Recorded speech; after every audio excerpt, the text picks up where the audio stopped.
Ayun. Ano na siya, nasa taas. Oil filter niya mga boss, oh. Malinis pa. May tira tayong 200 ml. What's up mga ka-reders? Welcome back sa Don Anthony Vlogs. Ngayon tuturuan ko kayo kung paano mag-DIY chinsuel ng Sniper 155. Mabilis, tipid at madali. Okay mga boss, bago umpisahan natin. So ito muna ang mga kailangan natin. Mayroon tayong 12 fan o palangganang maliit. Ulit ko lang sa basurahan. Panel o yung budo, kailangan natin yan. At saka langis na TNW40. Saka meron tayong oil filter, socket wrench, itong maliit 8mm para doon sa oil filter natin. At saka 19mm para doon sa drain plug natin sa langis. So, okay mga boss, umpisahan na po natin ang ating gagawin. So, ito na mga boss. Kinabit na natin ang ating 19mm para doon sa drain plug natin. So, luwagan na po natin. Luluhod tayo kasi medyo masikip.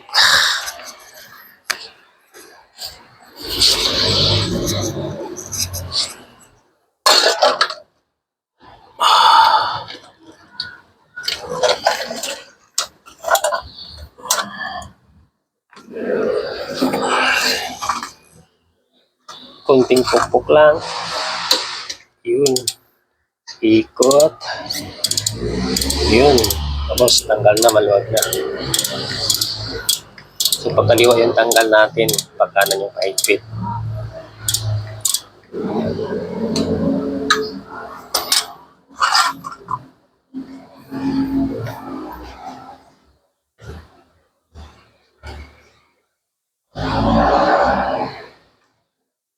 Ayun.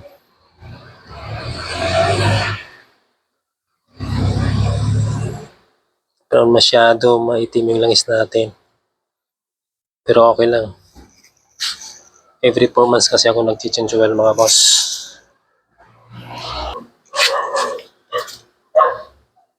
So, yung oil filter niya, ito masyado marumi.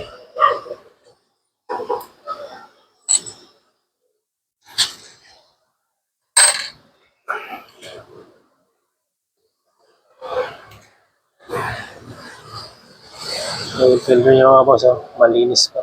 Okay pa. Pero papalitan na natin siyempre. May bago tayo. So ito mga boss, nandang na po natin ang ating langis. So ikakabit na po natin ulit yung lock natin, yung strainer natin, oil strainer. So paano po ba ang pagkabit? Napakadali ng boss.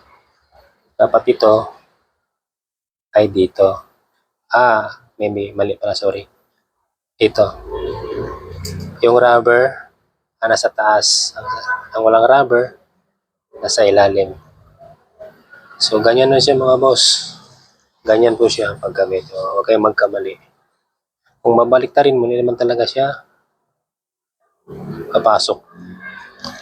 Hindi siya papasok sa loob. Dapat ito ang walang rubber. Gano'n na siya. Nasa taas yung rubber. So kapit na po natin. So pagkabit is pakanan tayo.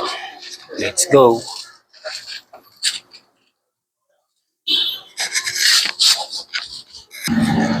Kapit na po napin natin ng 19mm ulit na socket wrench. So, tamang higpit lang. Huwag sobra kasi malulustred.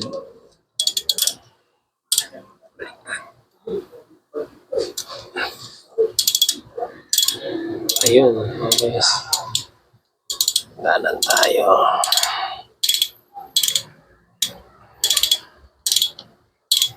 Tamang higpit lang. Huwag sobra-sobra kasi malulustred yung thread natin. Okay. So next, lagay natin ay ang oil filter natin. Mga boss. So paano po paglagay nito? So yung may musli, siyempre yung butas siya. sa loob. So, nakaganon siya mga boss. Ano? So, lagyan natin ng langis. Sa loob. Kopya. Kopya. Sige.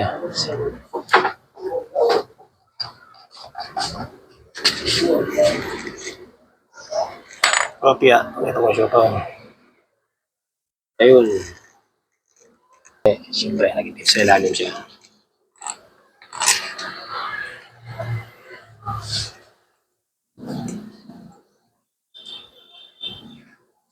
Silalim yung mga boss, yung mahabang bolt niya. Sindulong mixing sa taas.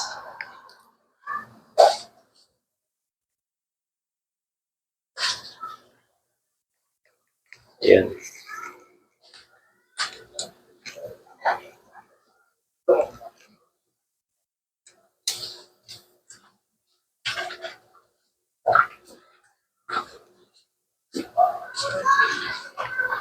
Gamit tayo ng heating socket rings.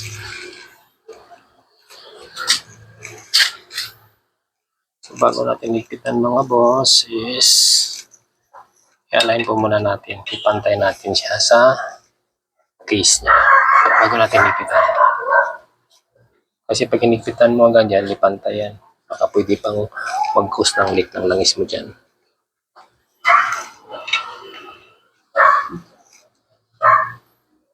Pantayin mo muna bago mo siya higpitan.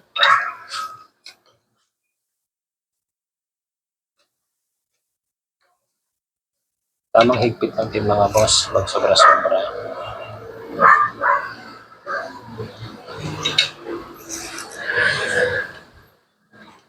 I-align.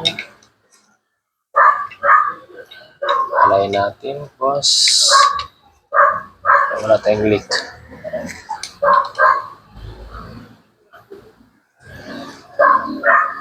Ayun.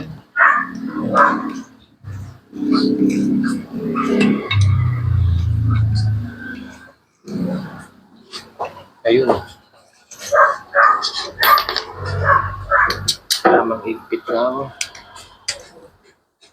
Huwag sobra-sobra. Malulus thread. Yung mga thread natin.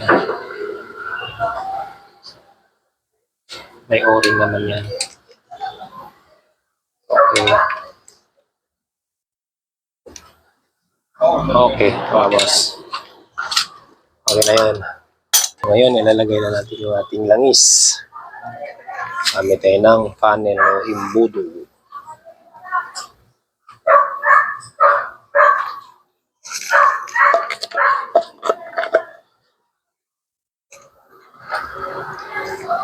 Dahil 1 liter yung langis natin, ang ilalagay natin is 800 ml lang. So may tirang 200 hanggang dito lang. So 800 ml lang yung ilalagay natin. So isasali na natin mga boss.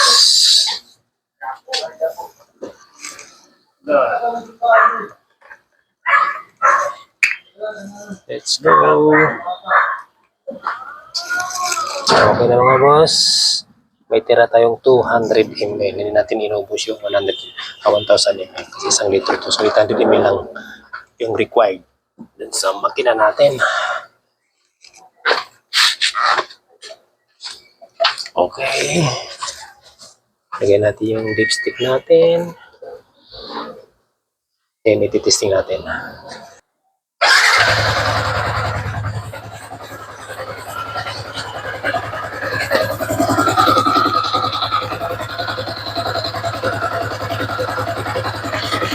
So good.